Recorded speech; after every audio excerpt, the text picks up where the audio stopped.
The physician removes a biopsy sample of skin or subcutaneous tissue for the purpose of performing a diagnostic histopathologic study under a microscope.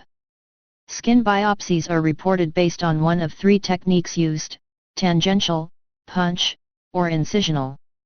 Tangential technique describes a biopsy performed via a sharp blade to obtain a superficial, epidermal tissue specimen that may or may not include sections of underlying dermis and does not involve a full-thickness biopsy.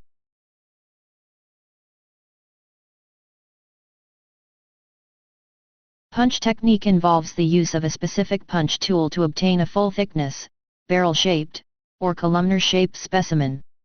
Simple closure, including any manipulation of the biopsy defect, is included in the performance of a punch biopsy.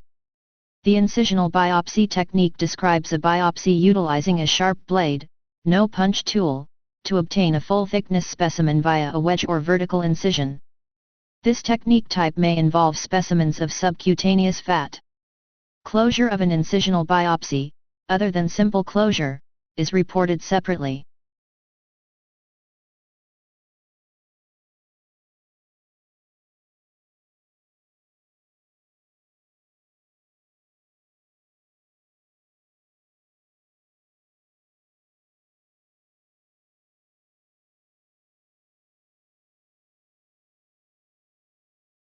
Biopsy skin. Only one primary biopsy code is to be reported on a given date. If two or more biopsies are performed using two or more techniques, then additional biopsies are to be reported using the relevant add-on codes.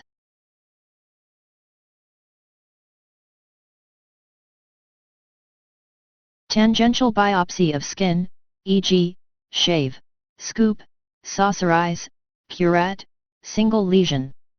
Each separate/additional lesion.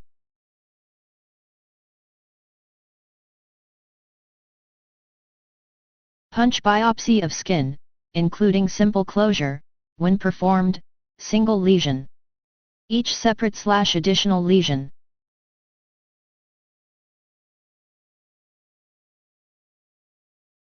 Incisional biopsy of skin, e.g., wedge, including simple skin closure, when performed, single lesion. Each separate/additional lesion.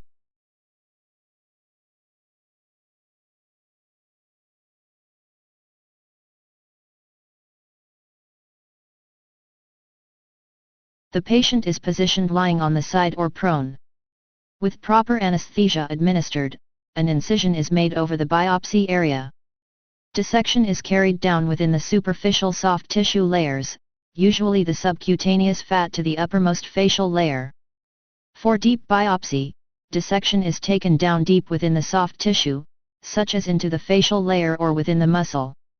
A portion of the tissue is excised and submitted for pathology. The area is irrigated and the incision is closed with layered sutures, staples, or strips.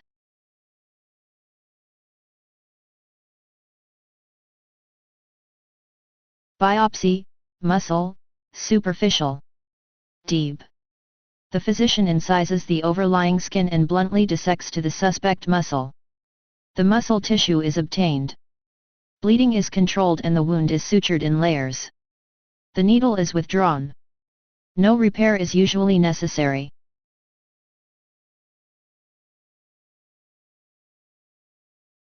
Biopsy, muscle, percutaneous needle. The physician removes a sample of muscle tissue using a percutaneous needle. The physician applies a local anesthetic to the skin.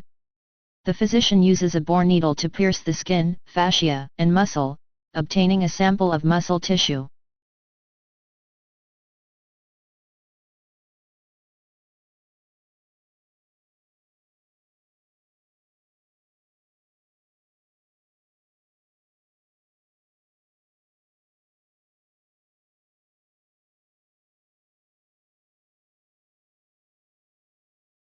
Biopsy, bone, trocar, or needle, superficial, e.g., ilium, sternum, spinous process, ribs. Deep, e.g., vertebral body, femur. The physician places a large needle into the spinous process to obtain the sample. Different approaches are taken for vertebral biopsies, based on differing levels of vertebrae.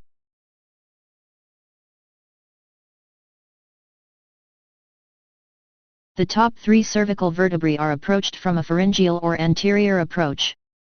The lower 4 cervical vertebrae are approached from a lateral direction. Thoracic and lumbar vertebrae are approached from behind and to the right to avoid major arteries.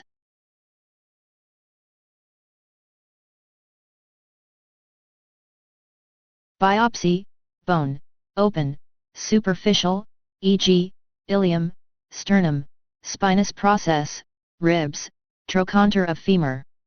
Deep, e.g., humerus, ischium, femur.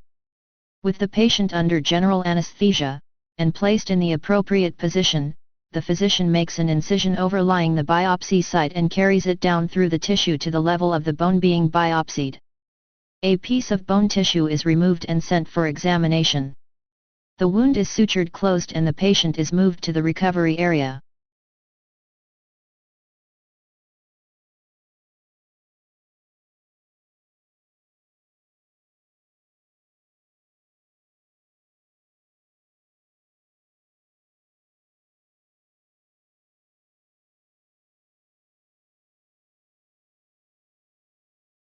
Biopsy of salivary gland, needle. A needle is inserted through the skin overlying the salivary gland. The physician takes a tissue sample from the gland and withdraws the needle.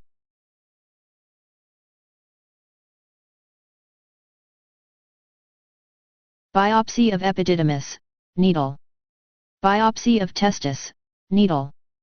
The needle biopsy sheath is advanced over the needle and twisted to shear off the enclosed sample and withdrawn containing the sample from the epididymis or testis. The wound may be closed by suturing.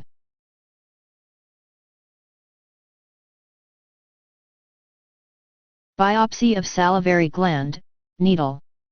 A needle is inserted through the skin overlying the salivary gland. The physician takes a tissue sample from the gland and withdraws the needle.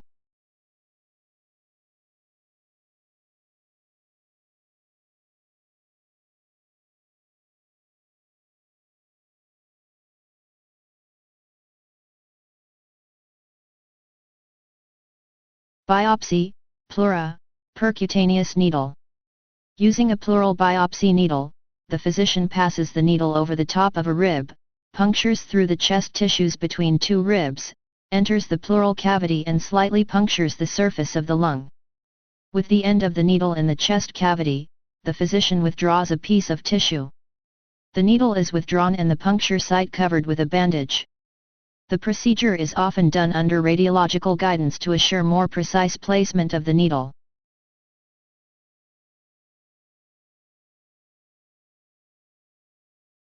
Biopsy, abdominal or retroperitoneal mass, percutaneous needle. Using radiological supervision, the physician locates the mass within or immediately outside the peritoneal lining of the abdominal cavity. A biopsy needle is passed into the mass, a tissue sample is removed, and the needle is withdrawn. This may be repeated several times. No incision is necessary.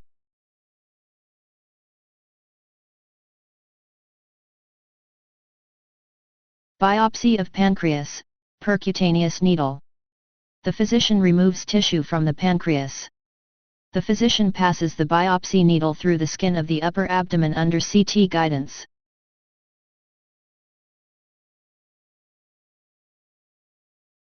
Biopsy of liver, needle, percutaneous. When done for indicated purpose at time of other major procedure, the physician uses ultrasound guidance to place a hollow bore needle between the ribs on the patient's right side.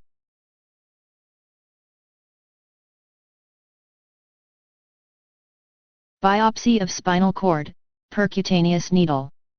The patient is placed in a spinal tap position. The affected vertebrae are located and local anesthesia is administered. A biopsy needle is inserted.